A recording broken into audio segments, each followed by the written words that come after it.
GPA is not everything, but you sound like you have a solid GPA. And then the reason I Oh, went okay. on Thank that you. tirade is because I just don't want you to think that you're golden Okay. because of this GPA, because it's very solid. Thank Your you. science GPA is almost perfect, which they're Oh, going to wow. love. Overall, again, above the benchmark of what they typically accept for average schools, anyways. So GPA is not going to hold you back, like, at Okay. all. You're more than likely you will get an interview as long as like your resume has more than 5 words on it, and you know what I mean. Like you're going to get and Yes, you meet ma'am. the requirements.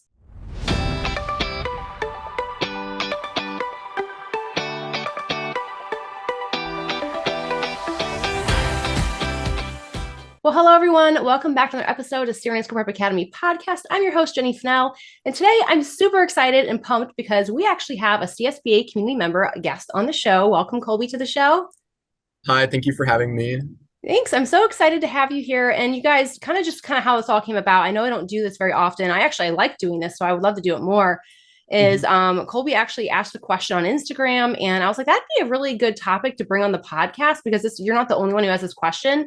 And so, luckily, fortunate for us and for you, he was willing to come on the show and kind of allow me to kind of do what I would call kind of a little coaching session on the podcast. And just a little bit about Colby, and I'll let him kind of introduce himself so he can clearly do a better job than I'm sure I could. But he is pre-nursing, meaning he has not actually started his nursing journey, but he is actually pre-med. So he started as a pre-med student and now is embarking on becoming a CRNA. So I'll let you go ahead and give a little more of a background Sure, as sure. why that change came about. Okay, yes. Thank you again. I really appreciate this opportunity. So, basically, I started college as biology pre-med, and I was like, I'm gonna become a doctor, blah blah blah blah blah. And just general background about me. My mom was a nurse. She worked in the cardiac ICU for a long time, and she's awesome. And she's always been like, oh, you should look into nursing. You should, I think you would like this, yada yada yada. And then I was like, oh no, mom, I'm gonna be a doctor, blah blah blah blah blah. Well, recently I, you know, heard from family friends about CRNA, and I was like, this sounds really interesting, and it sounds like a really good career path. And so I kind of just went on YouTube and went on Google and just tried to read and watch as much as I could about CRNA, and then really out of the blue, an opportunity for shadowing came up through someone that like just one of our family friends, and so I went and shadowed.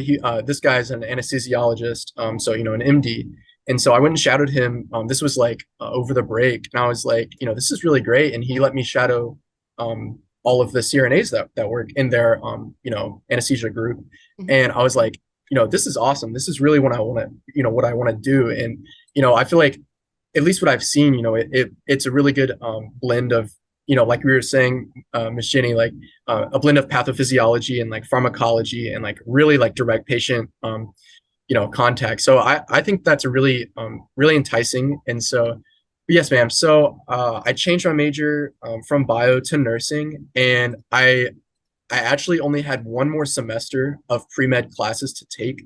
And so I was like, you know what? I'm just going to go ahead and do it. I'm in a situation that I can do that, and so I'm finishing pre-med stuff this semester. I'm taking pathophysiology right now, which is a prereq in my nursing program. And I actually just applied to the nursing program. So hopefully I'll hear back good news sometime this summer. So but yes, ma'am, that's just a little bit about me. So yeah. I love that. I love the fact that your mom's a CVICU nurse. So Mhm.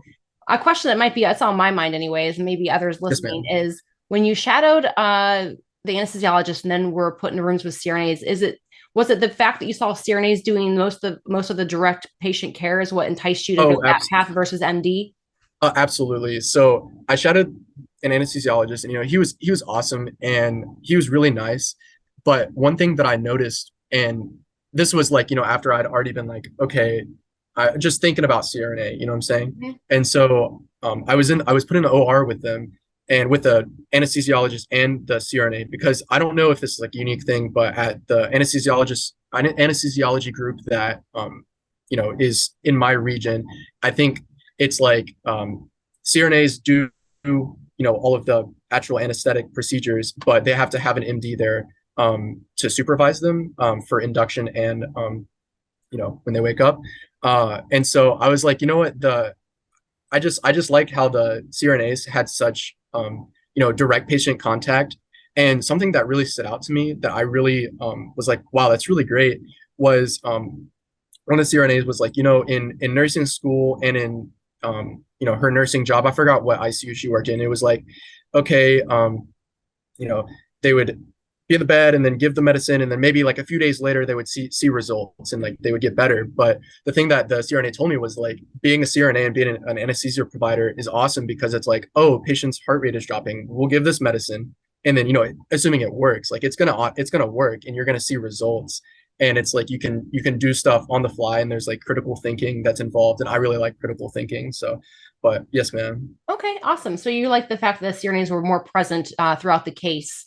And so it Yes, kind ma'am. of is why you chose not to go stay the MD route. Okay, Yes, awesome. Well, ma'am. thank you for sharing on that. I was just curious myself. And Oh, of um, course. what the model you mentioned is called direct, an ACT model. So a direct model. There's Got different it. terminologies. It can be a little confusing, but more than likely, bigger academic facilities tend to practice like that, where Okay. typically, it's 1-to-4 ratio, meaning one MD for every 4 CRNAs.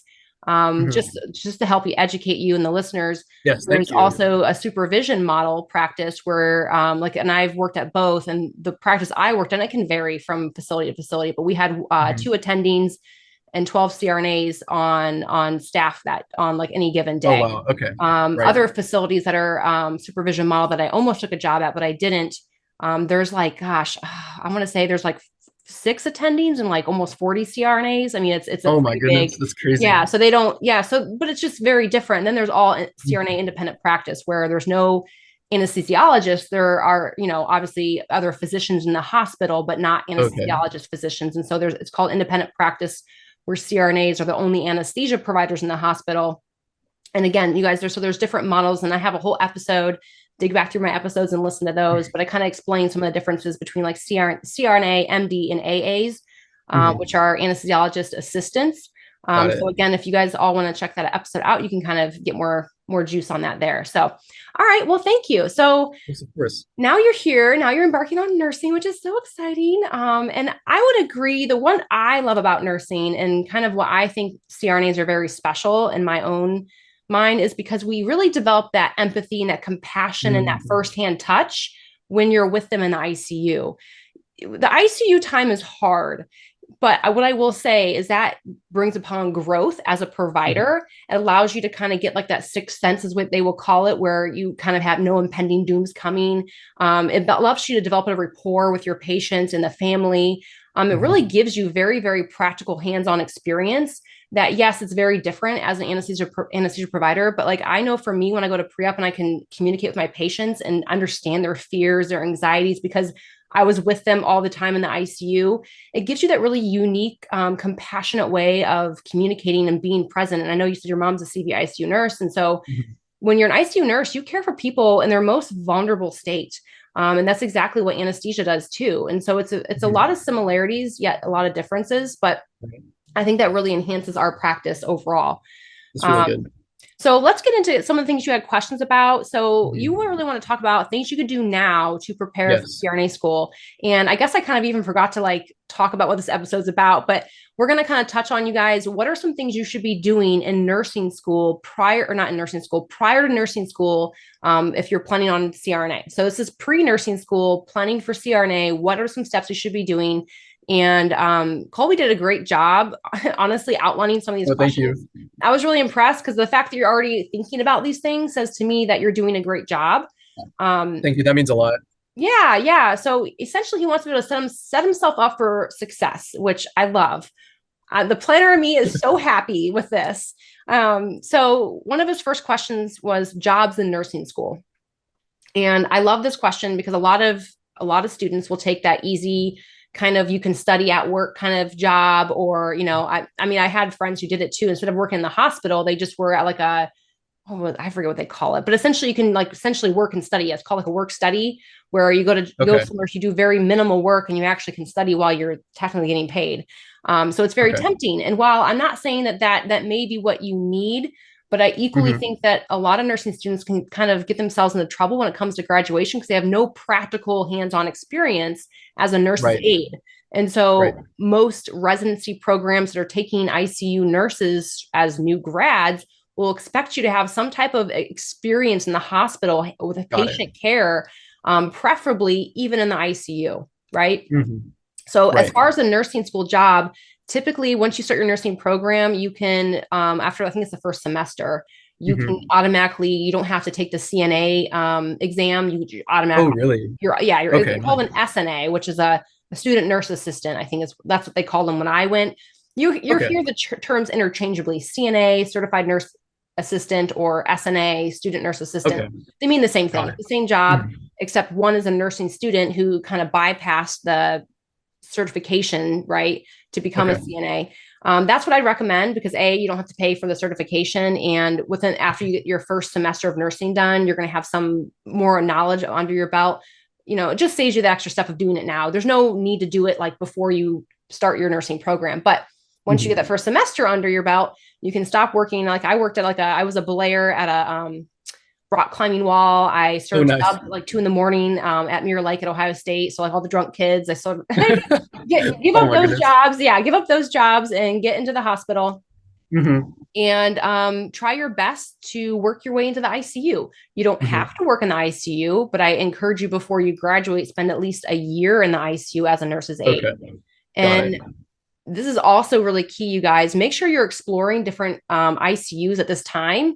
Like for me, I didn't know CRNA was what I for sure wanted to do. I did, but I doubted myself. So I actually didn't go into the ICU as a nurse's aide. I just went into whatever floor took me. It was a peripheral vascular disease and cardiac like failure floor. Got it. And I would float to like it was called 4 Ross. It was like the open heart area. And every time I did, I was terrified because I was like, these patients are so sick. They'd have like these sternotomies and like we'd have to get them out of bed. And I'm like, but you have chest tubes and like it was just scary. And I was like, I don't want to do this. And it was really intimidating. And that's why I was like, I don't think I'm cut out for this. I don't think I can hang.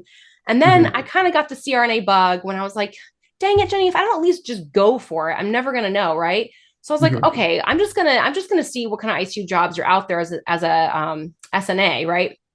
I spent about a year, maybe 8 months or so, maybe a year on that type of peripheral vascular disease floor. And then I went over my senior year in nursing. I went over to the medical ICU. Oh, great. And that was the best decision I ever made.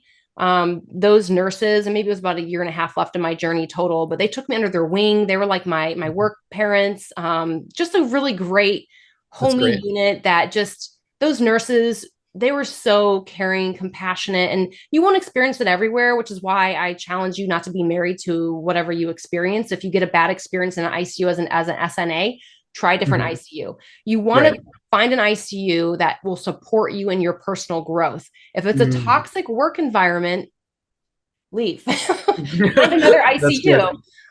Because they are out there, and people get obsessed with picking the CV-ICU. And actually, for you, it'd be kind of cool to work with your mom. I don't know if it'd be cool to work with your mom or not. I don't know. You should be your boss.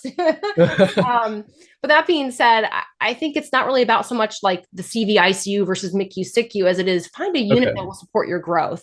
What leadership opportunities do they have? Do they have some kind of funky rules where you have to give them 2 years experience before you even get a reference? Because some units have that. I know. Or they find out you're CRNA, they physically try to hinder you from doing it, right? Oh, really? Trying to make your life miserable. There are units like that. I've heard enough stories to know that they are out there. So getting this feel for how supportive this unit is while you're still in nursing school is a really good way to know whether this is going to be where you're going to want to apply when you're done. But the beauty of working as a nurse's aide in an ICU is work your butt off. And that's like a long-term job interview. They're going to be begging you to come work there. I mean, that was my experience. They're like, I'm applying to the residency program. They're like, okay, you got it. I'll talk to the head lead. So you got this position. Awesome. You're going to come work here. And I'm like, okay. Because I actually wanted the SICU. I got to float through the SICU and the MICU. And then I went to step down the residency. I knew step down wasn't for me, but they make you go to 3 different units. And I got put in the step down for one of my rotations.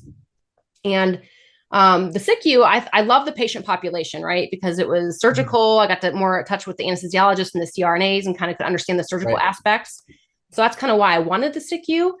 Mhm. But the nurses in the MICU were like, "You're not going to leave us, are you, Jenny?" And I'm like, "Oh, no, Oh, I know, right?" So I was like, "I that's don't so like this sweet. patient population. It's really morbid and sad and depressing, but I love the staff, So Mhm. I stayed. But it was Mhm. actually a really good decision because my That's friend great. worked in the SICU and it was much more spaced out, bigger unit and kind of more cold and less warm and welcoming. And it was Mhm. fine, but she definitely didn't have nearly the camaraderie that like we experienced in the MICU, which was a much Right. That's smaller great. unit. Yeah, Mhm. so overall, it was really challenging. And like some of her patients actually could use the bathroom. Like, I don't even know what that's like. We don't even have toilets up here. Oh, Like wow. some of her got to actually go home. Like my patients went to the nursing Mhm. home on a trach. They come back with sepsis, and you're like, just it was the MICU was a very hard unit. So I think people kind of downplay it, but honestly, if you get like a high enough Mhm. acuity level 1 trauma center, you're going to get exposed to a lot of really, really sick patients. Right. Yes, They ma'am. typically come to the MICU when no one else wants them, right? When everything else Mhm. has failed, they're like, "Well, I guess I'm going to come." You know. Right. So that's kind of the job in nursing school. Does that help kind of Mhm. answer your question? Oh, yes, ma'am. Thank you so much. That's really good advice. So I Okay, appreciate it. awesome. All right, so that one's good then. And I'm not saying you guys you can't do something fun in nursing school. Like, I mean, if you want like to just work 8 hours a week at the hospital and 8 hours doing something else that you really enjoy, go for it. But just get your foot in the door in the hospital. Mhm. Um, Extracurriculars. You asked about extracurriculars. Can I ask you what types of things you enjoy or what are you already doing? I'm in a lot of student organizations. Just from, my background being pre-med, I have a lot of friends who are in classes like that. And so there's a lot of organizations that are, focused towards that area. But I was just wondering if there are any things that are outside of school that I could be doing to not necessarily just like have on my resume, but just do that will, shape me as a person and help me to be a better applicant to, graduate nursing school. Mhm. So, Yeah, no, that's a great question. And student organizations are great, and it's definitely a really great starting place. And I think it's the most familiar for most is to get involved. So 100%, that's going to be a great addition on your resume. But for something outside of the realm of school, there's a mhm. couple different paths you can take, and both are equally rewarding and can challenge you as a person and help you grow, which is what these schools are looking for. Now, you can go completely outside the hospital and just maybe your passion is providing meals for people who are homeless, right? So maybe you can Mhm. volunteer at a soup kitchen, or maybe I've had students who run teddy bear drives for pediatric hospitals and get stuffed animals donated to those hospitals, or Mhm. and it could just be really anything that you feel passionate about that you would feel Got it. good that you're contributing. It could be really anything. It could be mentoring kids who like a big SIBS program for high Mm. school students who maybe don't come from the best areas, Yes, or ma'am. volunteering Okay. to talk about to go to high schools and talk about the career path of nursing, or Oh, that's just good. yeah, just finding ways to get involved in the community, to give back in an Mhm. area that you're going to love. Now, in the hospital, there's obviously multiple ways to volunteer, right? I mean, you can volunteer through the Red Cross. You can look Mm. for ways once you're done with nursing school to get involved in like the AACN, which is the Oh, American okay. Association of Critical Care Nursing. Oh, nice. That's Okay. I always highly recommend to get involved in that Mhm. pathway as well. But yeah, I think to start, if there's volunteer opportunities through your hospital that you're already potentially looking to get a job there, that's a great Right. resume booster. But Mhm. equally, on occasion, do different volunteer aspects outside of school that in the area that you are passionate about and that you want to Got give it. back. Okay. Yeah. Mhm. That's great. Thank you. Yeah. All right. So next one is networking. I love that you mentioned this. I feel like I preach this all the time. Is it working? Is it working? I hope it's working. Right. Because this is an area that I equally fell short on and didn't really know the value of it until much later on in my career. But by the blessing of the Lord, I actually Mhm. happen to know someone who was 2 years ahead of me in CRNA school. And Oh, we that's awesome. were, Okay. yeah, Nice. we were friends in college. I mean, I didn't seek her out because she was a current student. We just knew each other. Like we Mhm. hung out in college, we had a few mutual friends. And I'm like, oh my gosh, why have I not reached back out to her? She's in school in the Mhm. program I want to get into. I need to reach out Oh, to her. great. Yeah. So I did that. And I had already been rejected at the time I reached out to her. Mm. I had faced my first rejection. So I was like, I need to start figuring out other ways because what I'm doing is not Mhm. working. And she just tremendous. I mean, the help she provided me, she gave me a study guide that she used. She kind of gave Oh me some wow. like, oh yeah, she's like, I'll put in a good word for you, like talk to the program director. I'm like, Wow, that's awesome. thank you. Like that's amazing. Yeah, Yeah. I just, and who knows? I'm not saying that that's going to get you in by having, and they don't play favorites like that, you guys. Right. But what I have been told specifically from them that if they have a current student who's a good student who puts in a good word, who says, hey, I know someone who's applying and this is their name and I highly recommend them, they're going to take that reference very seriously. Right. Right. It doesn't mean that you're a shoo-in, but it's like having the, they ask for 3 references. Well, if you have a current student give you that vocal word of mouth reference, that's going to tee up them to think, oh, well, I would trust them because they wouldn't recommend someone for this program. They know what the program's like if they don't think that they would be good students. So networking is huge. Current students, touching base with faculty, let them know who you are, like your first time meeting them, and maybe they might not remember you, but you should hopefully remember them and have met them before at an open house, go to different events. If the school you're going to is local and they have a in-person open house, go to that. A lot of these schools, like I just saw, it was Emory who had kind of a little exposition for college of nursing, and I'm like, that's it. And they had a booth, at that exposition, Emory's CRNA program. Again, great way to meet these faculty who are already going out and about and doing kind of career exploration events. And sometimes this can be harder to seek out, but this is why, contacting the schools early and seeking out, hey, when's your next open house? Or do you guys do any kind of events around the city? I'd really be interested in attending and meeting. And sometimes these faculty are like, yeah, let's just set up an office hours. You just come in, we'll talk. And that's like the golden ticket. If you can get them to say, yeah, I'll just come in my office and we'll sit and chat. Now, not everyone does that. Right. Yeah, not everyone will have the time and they don't typically always do that.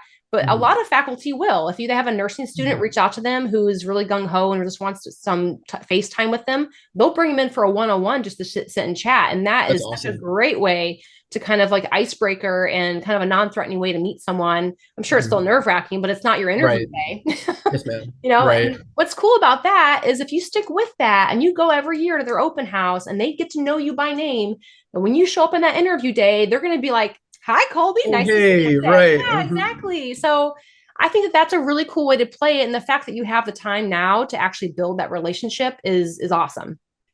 Thank you. So great question. And similarly, like once you get out of school, some of these networking events can be quite costly. That's why I recommend open houses first, and anything free through the College of Nursing. But when you're out of school and you have a nurse's salary, I do think you should invest in going to conferences, whether that's through your state association, the National Association.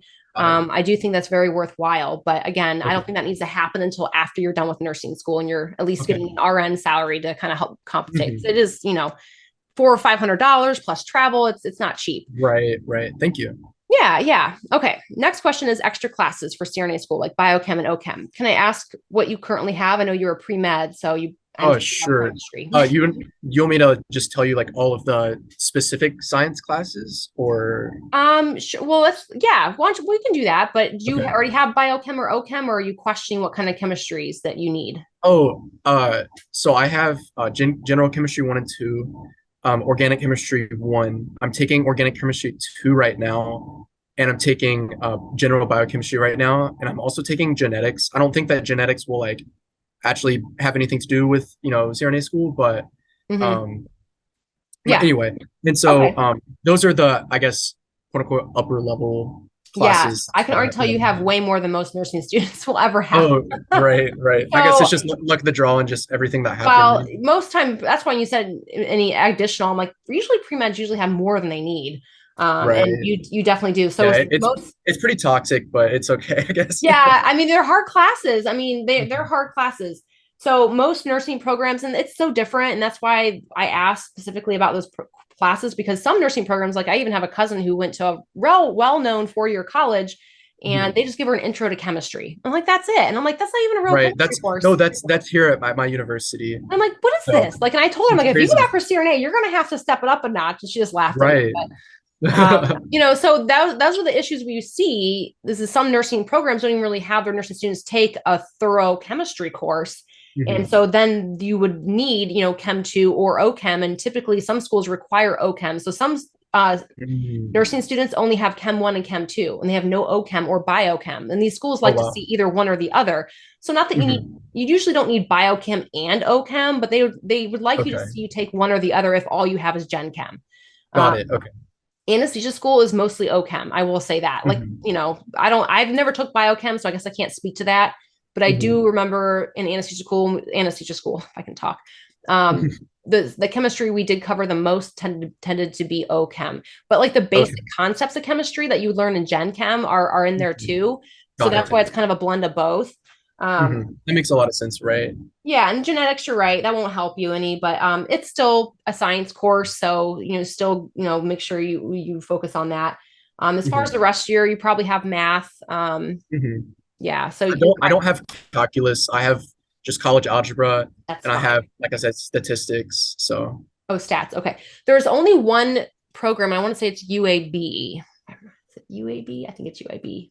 It's either that one or one of the other schools out there that they require either a pre-calc or it's called finite math. It's really weird. I would rather. That's weird. Yeah, pre-calc is the what you would pick versus finite math. I don't know. They're essentially they're just pre-calculus math courses. Okay. But like for you having algebra, I would assume that would fall in the finite math category kind of thing. Okay. But again, if you ever applied a program that required real specific math requirements, I would just ask if your algebra counts. Most 9 times out of 10 or 9.9 times out of 10, it will count towards your math. They don't usually require calculus and things like that. Usually algebra is fine. So, and obviously I'm sure you have plenty of biology, anatomy, pathophysiology. You said you're in that right now. Yes, ma'am. I have taken biology 1 and 2 and anatomy 1 and 2. So.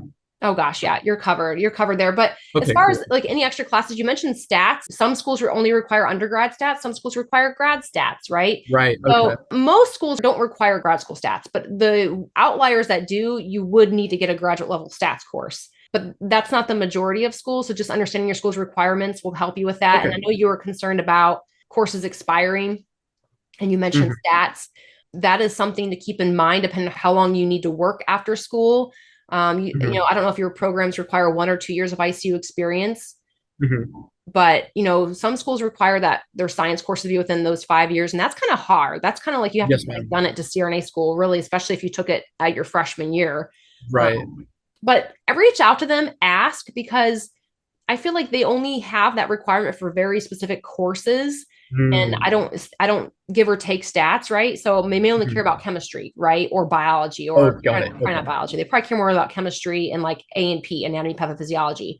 Maybe they don't care about stats. So just reach out to them and see how current the specific courses need to be, and let them know that you're applying, that you're, by the time you apply, it's going to be kind of cutting it close. They'll let you know what the expectations are. Okay. What about like physics 1 and 2? Do many CRNA schools require physics? I've only ran across a couple who don't necessarily require it, but they recommend it. And as you say, if it's recommended, it is required. Yeah. And I'm trying to think of what school. I didn't start writing this stuff down when I started reading these websites. I don't think it was Newman. I can't remember anymore what school it was. No, it wasn't Newman.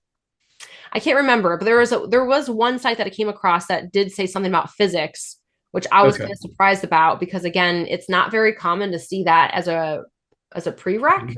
Okay. But again, I wouldn't take anything until you narrow down what schools you're actually going to apply to and see what they specifically require. Another good reason why to go to open houses, because these are really good questions to ask directly to the program. It's impossible because there's so many programs, 123, 126 schools. It's impossible to know all the little nuances for every single one when it comes to courses.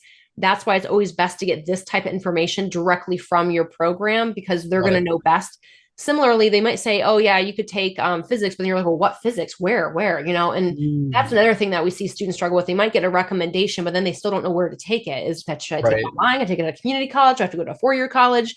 And ultimately, we actually just had a faculty Q&A session office hour through our guarantee program. And this question got brought up. Should I take my classes at a 4-year degree or a community college? And ultimately, when it comes to picking where to take your extra classes or any classes you need, it's really up to you. Obviously community colleges are usually more affordable.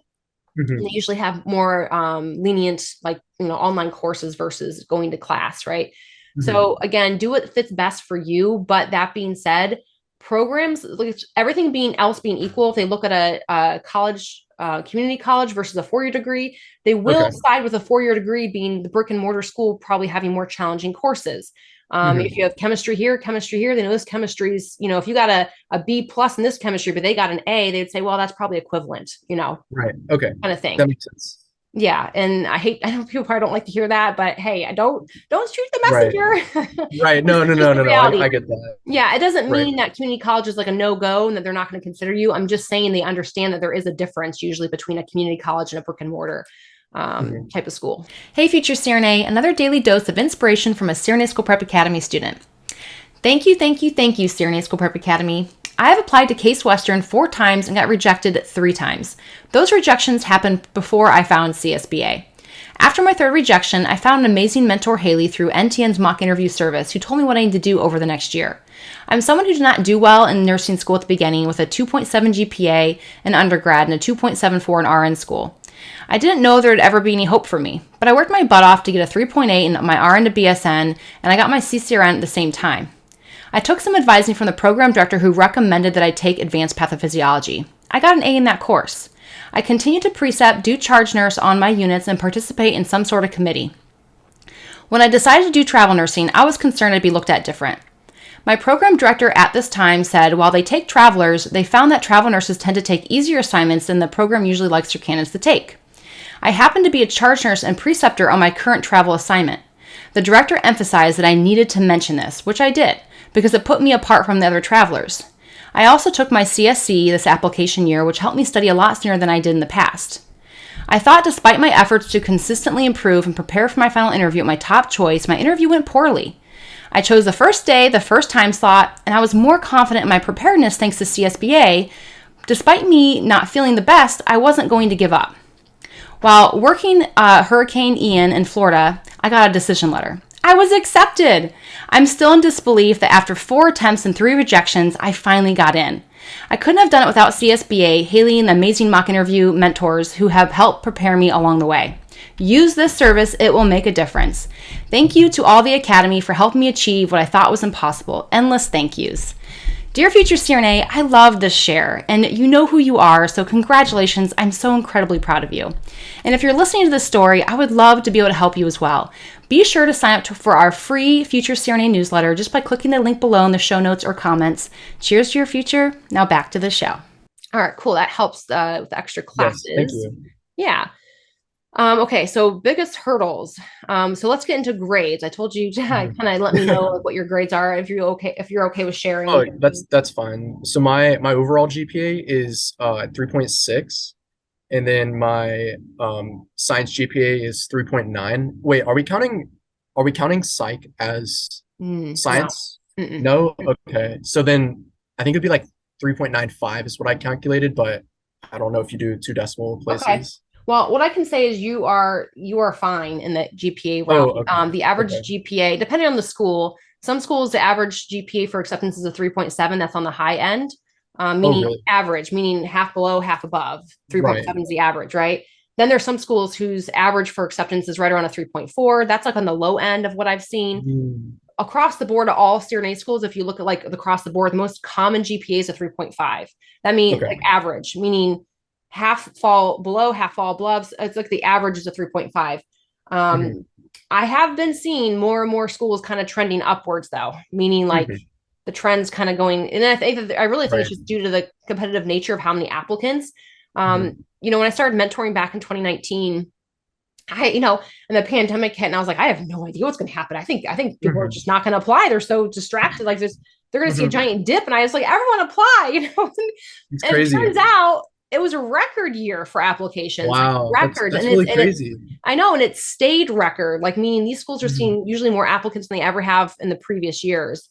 That's what I've been hearing from all the faculty I've been speaking to. So that being said, I think the reason why we're seeing the GPA tick up is because now they have a bigger application pool to look from. Got it. And not that GPA is everything, so it sure as heck is not. I actually I need to get back with a student who got rejected and they have a high GPA and they're like, they thought they had a solid application, a solid interview. And they're like, I don't understand. And what I have to say to this is you guys, there's usually always a reason. And they didn't get any feedback. And so they're like, which I hate. That's so depressing. My goodness. Yeah. Especially if you're like, I don't know, what else can I possibly do? Stand on my head and count to 5,000. Like, that's so tough. Oh my goodness. Yeah. But kind of my thought process around a situation like that is if you have a solid GPA, you have a solid application, you think you have a solid interview, is there's probably something you're missing or maybe not recognizing. And I say this with the most humble, kind, empathetic way possible, that I have seen really great candidates get rejected because the faculty thought that they had either an ego or maybe they thought that they knew everything already and they were worried about whether they were actually going to be teachable. And they saw them as someone who maybe didn't have the highest emotional intelligence. And there's nothing, you guys, we all lack in that realm, like at some point, like that's something that you build upon. But it's really about being aware of your body language, you know, and kind of how your demeanor and how you're coming across. And are you getting defensive? Are you insisting that you're right? And, you know, and so again, do you want to work with someone who is more humble and can be more teachable and moldable, or someone who's like insistent that they can't be wrong? And, oh my goodness, no. So that's so, and I'm not saying this is the case. But it just came to my mind. So I'm like, well, that does sound kind of odd, but usually it's either they miss something completely. And this, I had a student, he was again baffled. He's like, I don't understand. And he went on to get accepted. But the only reason, what we ended up digging up and finding out is because he tested out of algebra in high school because he just was a good student, didn't need it in college, tested out of it, right? So he went on nursing school, graduated, all that. He had like a 4.0, like just, you know, whatever. He had great grades, went to apply to school, and they completely rejected him. And he was like, Are you serious? Yeah, I didn't even get an interview. And he's like, well, that's crazy. Weird. Well, it turns out it's because he didn't take algebra in college, but he's like, but I tested out of it. It didn't matter. He still needed it. So like that put him in a non-qualified applicant pool on the applicants, and they don't necessarily reach out and say, hey, you don't have this course. They expect you to follow the prereqs. If they say you need algebra, don't make assumptions. Don't make assumptions. Right. Yes, ma'am. I tested out of it, you know?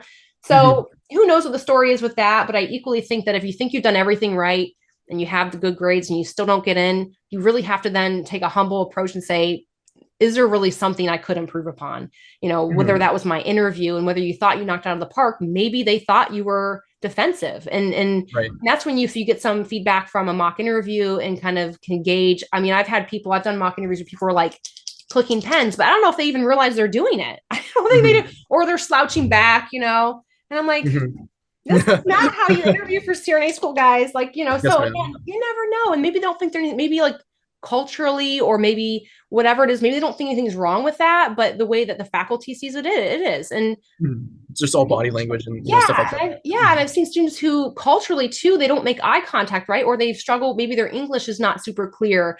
And so they talk really, really fast. And so they can't understand them very well. They think everything went smooth, but they can't even understand them. And so sometimes you say, okay, you know, just slow down a little bit. I know your nervous energy is coming out. You're speaking like and I'm guilty of that. I can just speak, you know.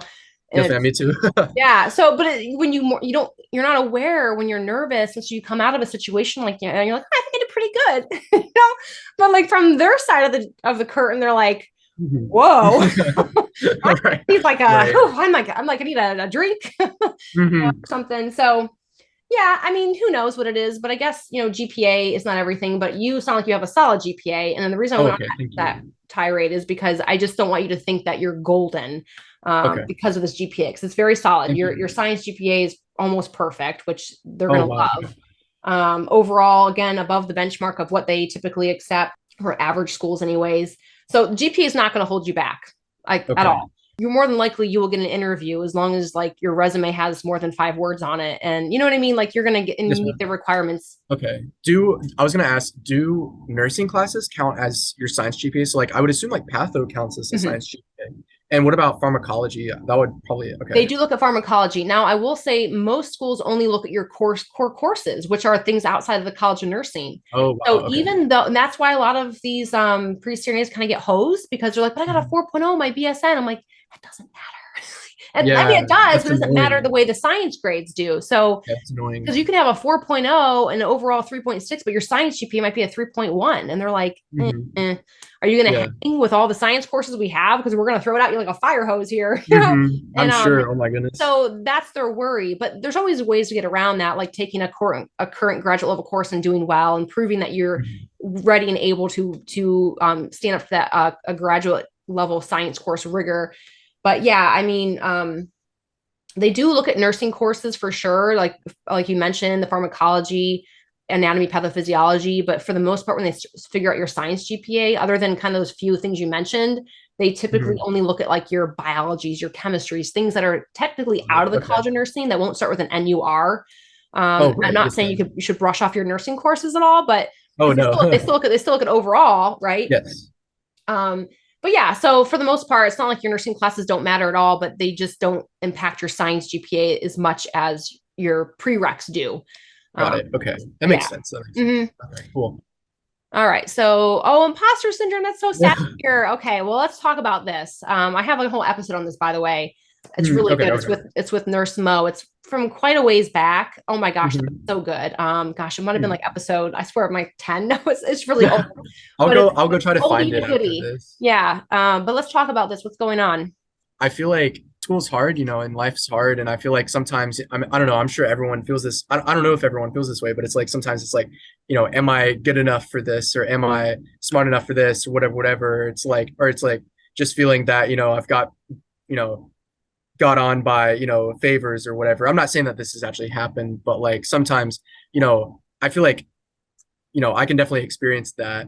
Mhm. And so is there any way that you recommend of, getting over that, or just, I Mhm. guess just like positive affirmations and stuff like that. But Yeah, the thing about positive affirmations, and don't get me wrong, I think they have their place and their value, but I do think you can't tell yourself something that you don't actually believe, right? that's good. You can just say something all day long, but if you don't truly feel it, it's not going to do you any good. I Hmm. do think practicing even a simple smile and positivity in your life brings about even the endorphins and like really makes you a happier Right. person if you're just willing to like just have a sense of gratitude every day, even when things are going wrong. You're like, you know what? The reason why I'm stressed is because I have a lot in my life. I'm fulfilled. This is what Mhm. fulfillment feels like. I'm full, but it's so well. It's so good, you know? Right. And so, kind of having a different mindset on, the imposter syndrome. I had a unique perspective on this recently that I thought I really liked. Mhm. So I'll try my best Sure. to repeat it. I wish I wrote it down Mhm. now. Um, Sure. but essentially, everyone experiences this feeling. And really, the gist of what I learned from it is if you are not experiencing imposter syndrome, you're actually not in the right room, Oh, meaning wow. you need to challenge yourself to feel uncomfortable, like maybe you're not capable, which is a Hmm. sign that you are challenging yourself to grow and to become capable. Right. That's really good. You will always start at the bottom of the barrel. Always. We all had a starting point. We work our way to the top. And if you ever get to the room where you're like, I don't need to work anymore, well, then find the next room who's more challenging, who you do feel Hmm. uncomfortable, who you do feel like you're, not as knowledgeable or qualified. Put yourself there so you can eventually get there. Hmm. That is really what life's all about. So, really, imposter syndrome is a sign that you are challenging yourself to what you need to do to be fulfilled. And so, if you put it in that perspective, you're actually not. It's not a bad thing to feel it. It just Hmm. means you need to embrace it versus pushing it away.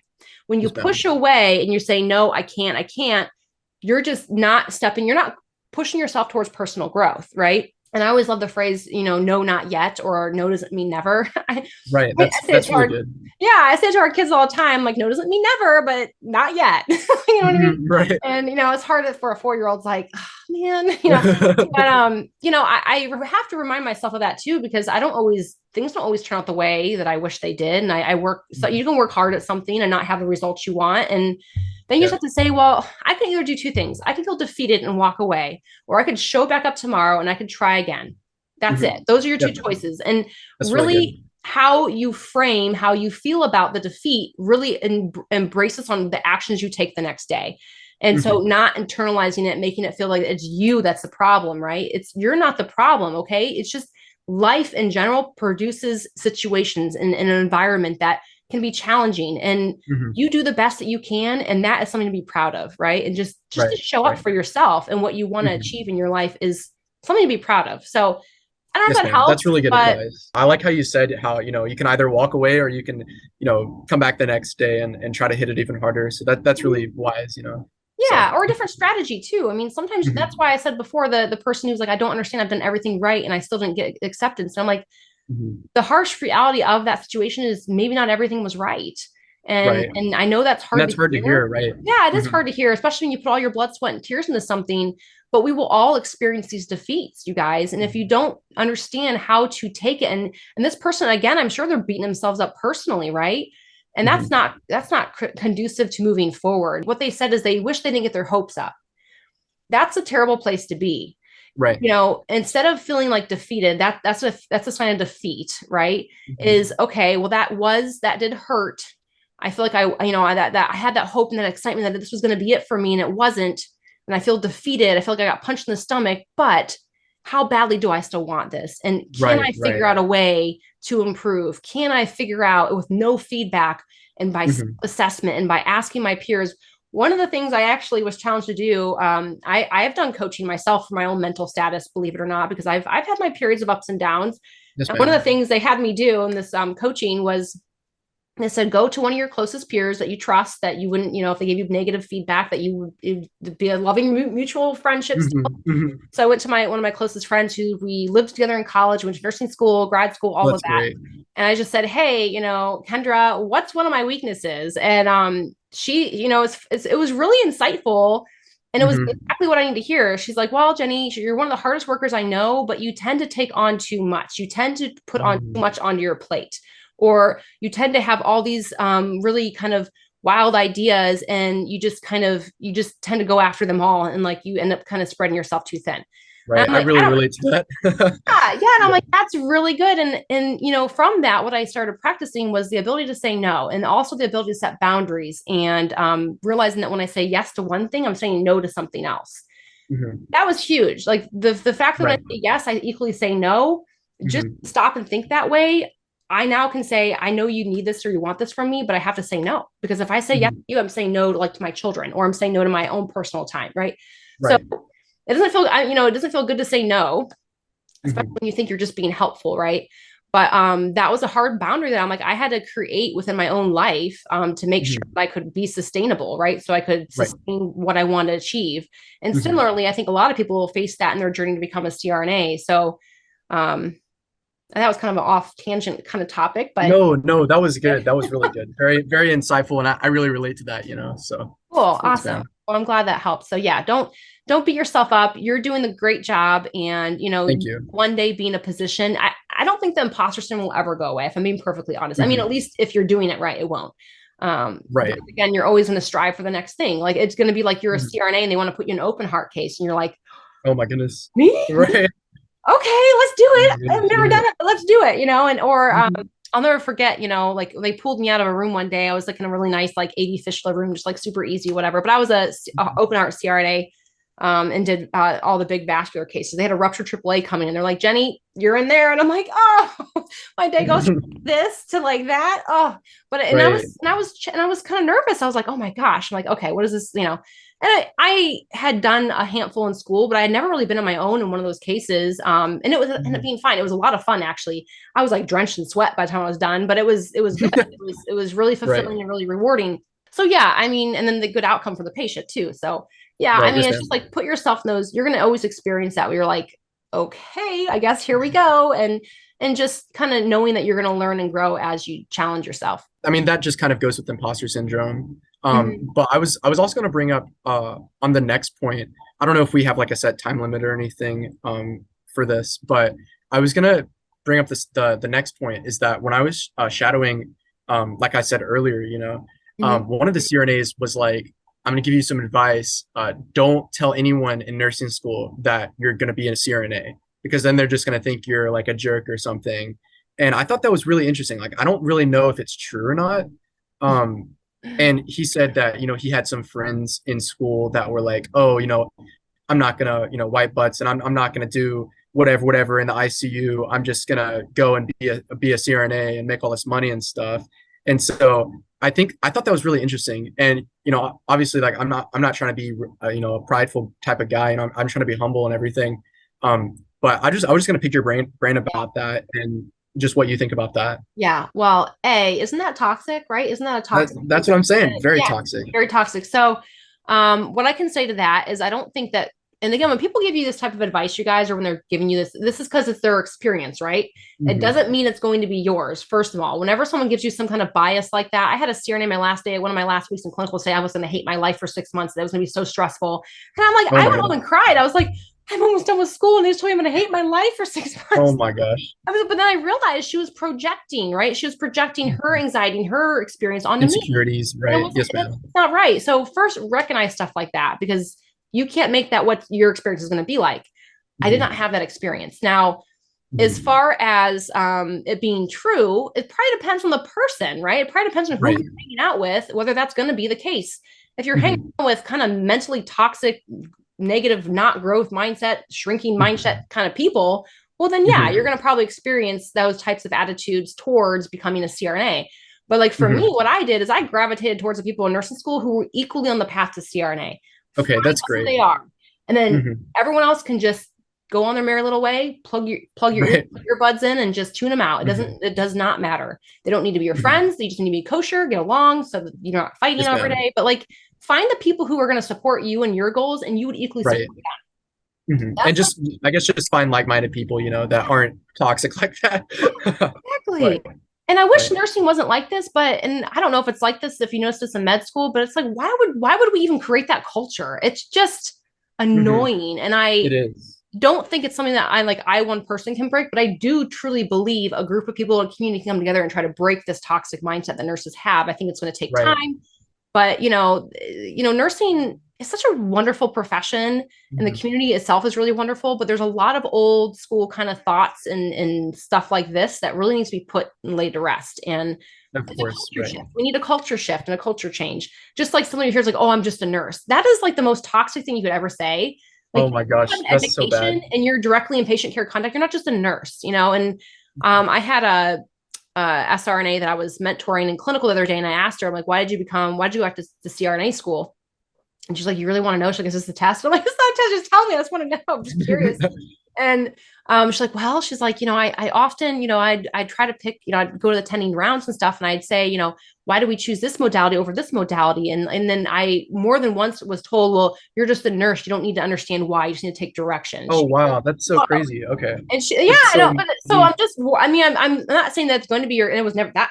I never had that happen to me. I was luckily in a where mutual respect, but not all work environments, like I spoke to earlier, try to get that feel for what the environment's like before you take a job there. But it's like, and she was like, I knew I had it in me to make the call, make the decision, to know the treatment, to understand what I want the outcome to be. And she's like, so I pursued CRNA because I desired that. And I didn't want to be seen as, someone who couldn't make decisions, because I knew I could. And so that's kind of why I empowered her, like, I'm going to go back for CRNA, get more autonomy and be able to make more decisions myself and not have. That's good. But yeah, as far as like keeping CRNA yourself, I mean, nursing school is probably not as big of a deal as it is for like, just be cautious with like towards graduation when you are, or not graduation, when you're in the unit, right? And again, similar to me, like I knew who my pals were at that point. So the girls I went to nursing school with, we all wanted CRNA. So we all ended up in the ICU. Oh, that's great. At the same hospital. We all went to Ohio State. Some were sprinkled in the SICU, some were, SICU, MICU were the two units that we all came from, but we had each other. That's so much fun. Yeah, nursing school, the ICU. So we didn't have the need to share it to our coworkers because we didn't have to. It just wasn't necessary. But I equally knew like our unit was supportive with nurses going back for grad school. And we weren't the only ones pursuing CRNA either. There were other ones going back. So it wasn't, and building the rapport with your charge nurse, your nurse manager is really, really key. But yeah, it wasn't necessary to share it to the blast of the world. We stuck to each other. We helped each other. We gave each other notes, studied together, etc. And so we were our kind of our support group at that point. So I don't know. I guess as far as keeping to yourself, I don't think you should. I think you should find someone in nursing school to team up with who are on the pursuit. Yeah. That's good. Thank you. Yes, ma'am. Yeah, you're very welcome. Yeah. Stats expiring. We talked about that. When should you start studying for the jury? Oh my gosh. I don't know if that's like really important, but I was just trying to. Yeah, no, I love it. You're so gung ho. Talking points. I mean, it depends on your own timeline as far if you need to take it for the schools you want to apply to. Here's why don't take it more than 2 years early because it will expire. Juries are only good for 2 years of scores. So, that's good to know. Okay. Yeah. So ideally you want to take it within the year of applying. I would give it a year because sometimes you might have to take it more than once. They're not fun tests, but really, they're looking for a score above a 300. Most schools are. Some are high up to 305 is what they're looking for. They look for 50 in the 50th percentile for both math and verbal. And those numbers can somewhat fluctuate every year. So I can't give you hard numbers. Most time it's like 152 and math and like 150 in verbal. Okay. Or Okay. 154, but it kind of shifts right around like the 150 mark, give and take some, or like averages. But obviously, if you do better than average, better. If you get a 310 or higher on your GRE plus a 4.5 in writing, that's going to be solid. Like they're going to like. Oh, great. Okay. Oh yeah, if you can get a 4.5 in writing and a 310, like you're going to be set on the GRE. Now, if you get like 298, you're depending on your school. If their requirement's 300, you need to hit the 300. Some schools have as low as as like 292 or something like that, but that's not very common. I would say the most common low GRE score I see on a school requirement is like a 298. And the vast majority are like a 3 or a 3.5 is what they actually require. Okay, got it. Yeah, but take it about a year out from applying to school is what I would. Okay. Yeah. Thank you. Yeah, and that way you have. Yes, ma'am. And I guess pertaining to our next talking point, which is, I know you say, on all your social media and like, your podcast that it's, sometimes recommended to take a graduate level pathophysiology course or like a pharmacology course. I think that's really interesting. Is that something that you would recommend doing like as soon as possible outside of nursing school, or is that something that you would recommend doing like close to like application? Yeah, I mean, unless your school, like for example, the school I went to had a grad A&P course that they actually was like what you would take when you started the program. That was like one of the first courses you would take, and it's really hard. So they preferred their students to have it out of the way before they started their program. Oh, okay, that makes sense. That made sense. For you and your GPA, do not just take an A&P course just to take it. I say that because A, it's expensive and it's time consuming. Right. You don't need it for your GPA. If you get an A in this current course you're in, to me, your knowledge is there. You don't necessarily need it for knowledge base, right? Okay. You just be taking it to take it. And I just think that could be a waste of money and time. Versus waiting to see where you're going to school and having a more direct vision of what the prereqs are. If they have a course like that you can take before you gain acceptance, take it. It'll lighten your burden when you're in school, and you're gonna put those dollars towards your tuition that you're gonna graduate with, versus just throwing an extra $3,000 out in the world, right? So and then have to take it again at that university. So create double work for yourself. So I would first wait to figure out what your school requires, if it's something you can take before you start. A lot of them have a role specific A&P course that's for the anesthesia program that you cannot take until you gain acceptance. And so that's why I tell you, don't just go take one. Now, if you had a lower science GPA, I would recommend for you just go take one, because it's going to boost your science GPA, which will help you get an interview, help you get in. So, but you don't need that. And then the last thing was choosing ICU as a new grad. Right. And I know you have a bunch of podcasts on this and videos like that, but I just wanted to pick your brain about that, I guess. Yeah, no, it's fine. And you're right. There's a lot out there as far as, and this is also a very interesting topic, because like, I feel like this is something that can just vary based on who you listen to. I've heard so many nurses think they need CVICU, like they have to have it. And so many of them will have like a MICU experience and then leave just to go to CVICU and start at the bottom of the barrel as a new nurse again. Have to build that relationship with the manager again. I'm like, oh, like, why'd you leave? Like, if you had a good MICU or a good SICU, just stay put and have that rapport. So you can ask for that reference letter. It's not like hey, I'm 6 months in, but give me a reference for CRNA school. Now that I'm in CVICU. Oh my goodness. Yeah, so just be careful. But I mean, really, it's about what you enjoy and what you will find passionate. As I spoke to earlier about finding the support and the growth and the leadership roles. Some nurses are like, I don't have any options to do research here. I don't have any options to do leadership committees. I don't have any options. Like, they hinder you, and you have to work here for a minimum 2 years before they even give you a reference letter, or the residency is like 2 years long or a year long. And I have to, so if your residency is super long, and you can't apply to CRNA school until you get that year experience after residency, that could be a big deal, versus going to a unit where the residency is only 6 months or less. And now you can start acquiring that. Because typically once you're on your own as an ICU nurse, that's usually when they start your experience. I can't speak for all schools on that, but I have heard that if you're paired up with another nurse, they might not count that towards your years of ICU experience. So just be aware of that. And I can't speak for all schools because I don't remember that being the case when I applied, but again, maybe I wasn't aware, but I just don't know if that's a similar case for all schools or just unique. But yeah, I think MICU, SICU, CVICU, and even PICU, the pediatric ICU, is fine as long as your school 100% takes it. The only units I say avoid are ER, cath lab, PACU, pre-op, I don't know why people even think that those are ICUs, but they do. I had a PACU nurse who mentors PACU nurses reach out to me and say, hey, can you talk to my group of students so they can learn how to go to CRNA school after they graduate with a whatever certification PACU nurses get? And I'm like, well, they're going to hate me because I'm going to say, you can't get a CRNA school with a PACU experience. You're going to have to go to ICU. I'm like, sure, I'll educate them because that's a huge mistake. That they're obviously being misled thinking they can get a PACU certification and go to CRNA school. I'll tell you right now, if our patient's really sick, they're not going to PACU. They're going back to the ICU. Of course. Bring a patient over to the PACU that is really unstable. They highly dislike it. Yeah, I mean, it's just not very common.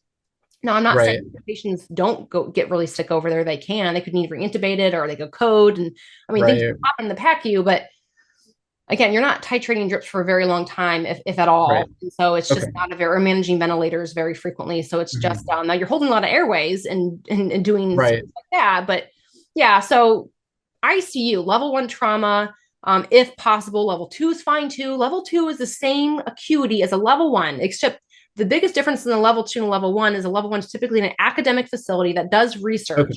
Where a level 2 typically does not. That's not always the case, but I'm just saying, like Columbus, for example, Ohio State level 1, Riverside level 2. Riverside's still a very good hospital. It's just not academic, right? Not as academic. It doesn't have as much research, but still very sick.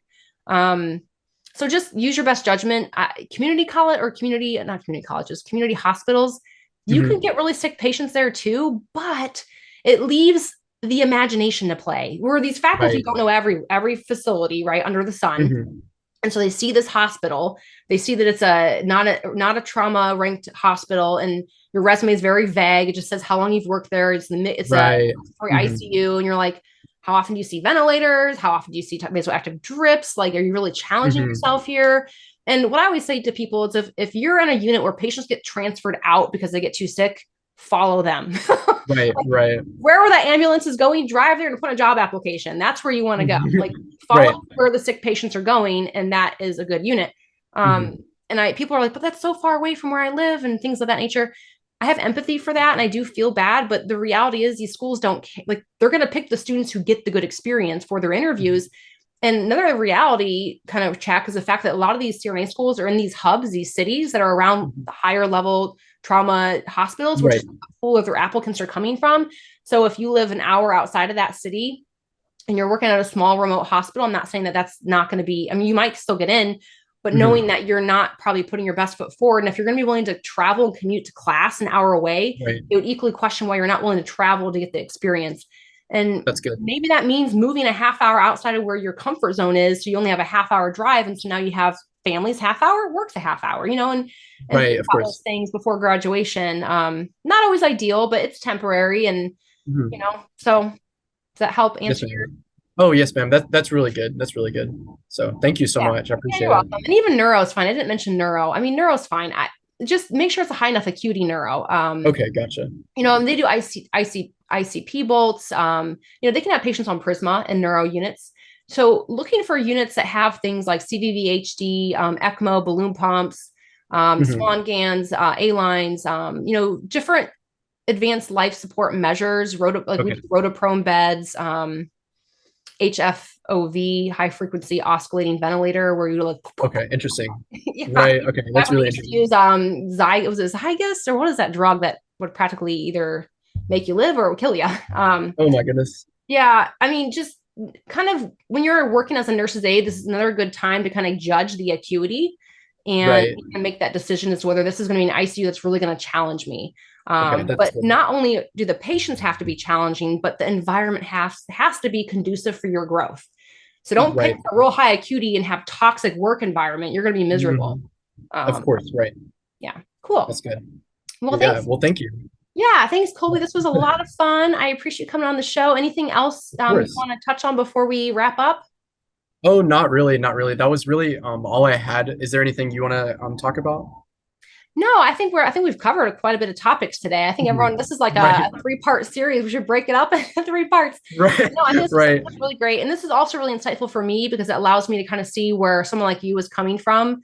And I Thank am you. excited for you to embark on your nursing journey.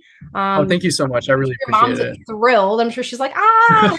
She is. She is. My parents are very supportive. Oh, So, good. Well, and that's key too, you guys listening, like having the support. And like I said, finding peers equally to support you, mhm. finding current students who would also cheer you on. And a lot of times by going to open houses, you can network with current students too. So Right, right. Well, cool. Thank you so much. I really appreciate this you're very opportunity. welcome. It was a pleasure to chat with you. All right. Bye, everyone. Yes. Thanks for All right. listening. Bye.